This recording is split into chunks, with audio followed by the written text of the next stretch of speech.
Wala man lang bang magandang palabas sa TV ngayon? Eh kung arkalahin natin tong cabin. Uy, may tanaw palang toxic lang dun. Baduy. Volcano Island na may death ray? Lumang kastila na may torture chamber? Baduy. Tumingin ka na nga sa kabubulong mo dyan! Ako si Sir Owen Barnstormer. Malugod na hinahandog sa inyo ang bago kong imbensyon, ang Ultra Blimp. At sinusiguro ko sa inyo, hindi ito magiging baduy. Uy, may mayaman naglabas dito ng Ultra Blimp. Dapat gumawa rin tayo nun. Oh, huli ako nakasakay sa blimp nung nasa Germany pa ako. Sige, dali mo sa akin yung blimp. Ba't yung blimp na yun pa? Eh makakagawa ka nga nun ng isang araw lang. Alam nyo, kumuha lang kayo ng... Ano ba? Teka lang, tama na, ano ba? Mabilis kang matuto, Mad Cat. O sige na, kukunin ko para sa inyo ang blimp na yun. Uy, ano ba? Tama na!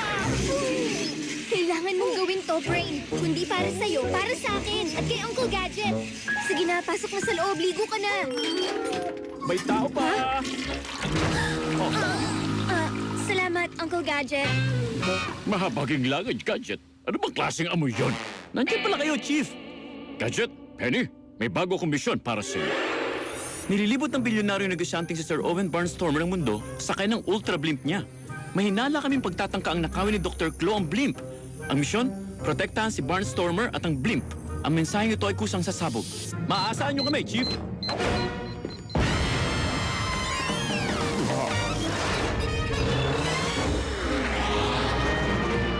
Wowzers! Penny, huli ako nakakita ng ganitong Blimp nung nandun pa ako sa Austria. Sakto na naman ang paglabag, ha?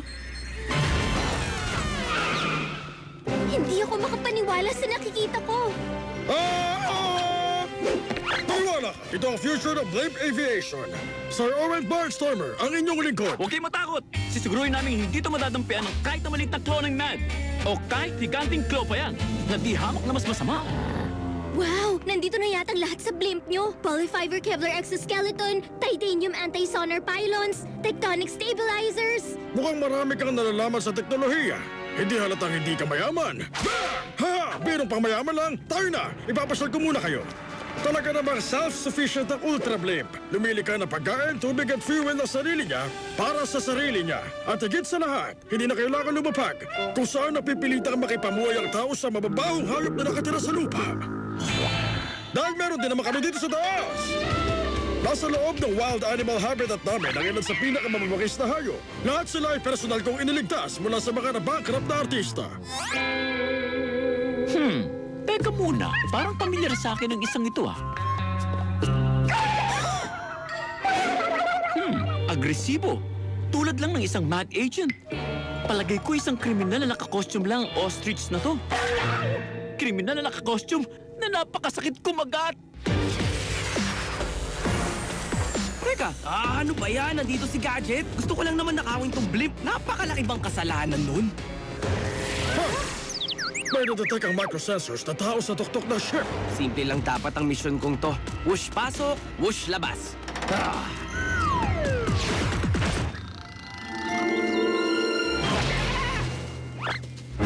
False alarm, mga kasama! Ibon lang pala! Canada Goose lang siguro yun. Papalayo sa taglamig. Sigurado ka ba dyan, Uncle Gadget? Siyempre sigurado ako, Penny. Malapit yata ako sa lahat ng mga hayop. Malamang nga tama kayo. Pero para makasiguro, silipin ko na rin. Buti pa nga, Penny. Habang ako, dito muna para matanong ang mga hayop na ito. Go, Gadget Magnifying Glass! Ikaw, ginawang elepante, sabi mo sa akin mga nalalaman mo. Pantay ka lang kay Uncle Gadget at Sir Owen habang wala ako. Salamat, Brain. Uncle Claw, nandito ako sa Ultra Blimp pero mukhang si Gadget. Teka, nakita mo ba ang sinelas ko? Nag-iimpake na ako para sa bakasyon ko pero wala rito. Pagsisisihan nila ang araw na pinagtakuhan nila ako! Anong malay ko kung nasa na mga tsinelas nyo?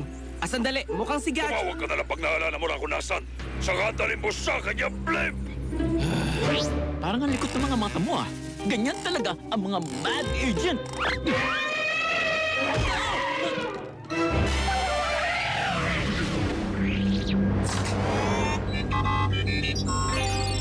Ayos ang boots mo, ah. Salamat! Ako mismong nag-design ng mga to. Pero si Mad Cat ang pinagtahi ko. Naku, galit na galit ka siya eh. Yan liit ang galaman niya, tas hawak niyang karayom. Uy!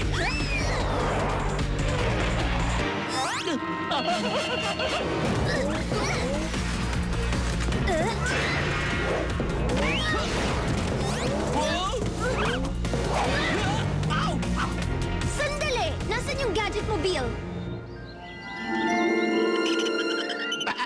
Oo nga pala, pinark nyo kasi yung gadget mobile sa Mad Only Zone. Kaya yun, pasensya na to. Kaya lang nalaglag. Ano? Hinulog mo yung kotse ni Uncle Gadget? Yun lang ang kotse niya! Grabe, sising-sisi ako. Ay teka, di pala. Masama ako eh. Duh!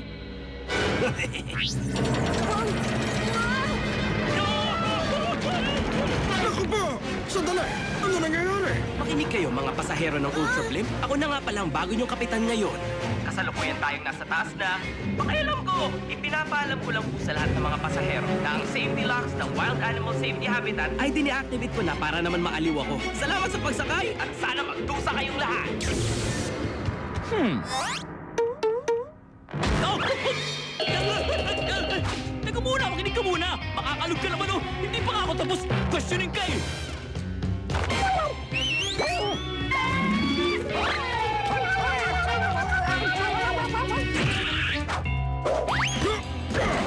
Ha! Akala mo siguro mauunggoy mong dakila si Barnstormer. First niyang ka nagkakamala. Nakuha! Sige! Inspector Gadget, may iba na kumokontrol sa blimp ko. Kanina pa natin kasama ang dalawang to, kaya isang bagay lang ibig sabihin nun. May iba pang mad agents dito.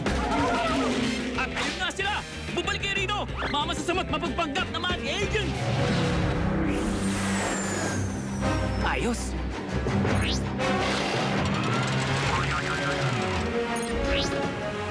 Lika na dito sa baba. Okay. Sa itsura nito, isa tang unidirectional signal transponder na nagkokontrol sa blimp. Aray! Nakakainis. Nilagyan pa pala ni Talo ng force field. Ah. Tapos nilagyan niya din ng firewall.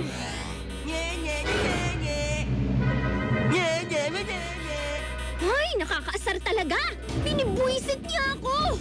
Pero hindi ako basta papayag na makuha niya tong blimp gamit yung higanting baseball glove na yon. Easy Penny. Tama, yung gadget mobile.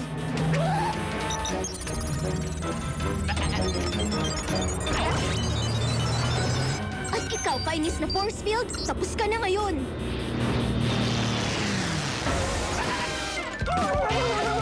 Sundan sila!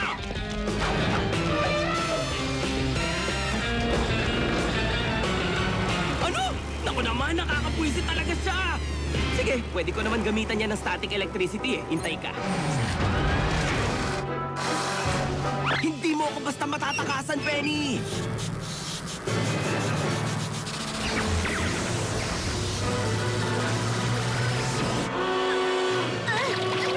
Uy! Akalain mo, gumagana! Akala ko okay na eh. Sandali, kung napagana ko kanina,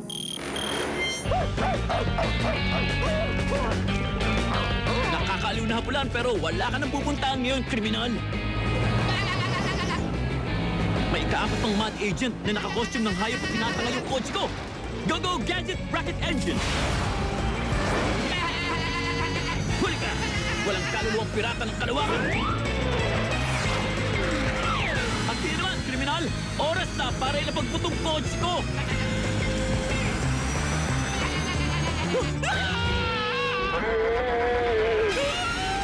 Okay, alam niyo ba? Kaya namin gumawa ni Uncle ng blimp! Ako po! Nakaligtas na naman ako! Ah! Hey! Ah! Ah! Ah! No! Ah! Ah! Hey!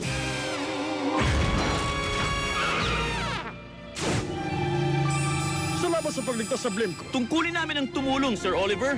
Napakahusay mo, Penny. salamat Uncle Gadget. O paano, Brain? Oras na para maligo. Uncle Claw, may nangyari kasi. Yung blimp, hindi ko nakuha kasi si Gadget. Alam niyo na. Gadget! Ayoko na. Magbabakasyon na tayo. Sa lumang Kastila na may torture chamber.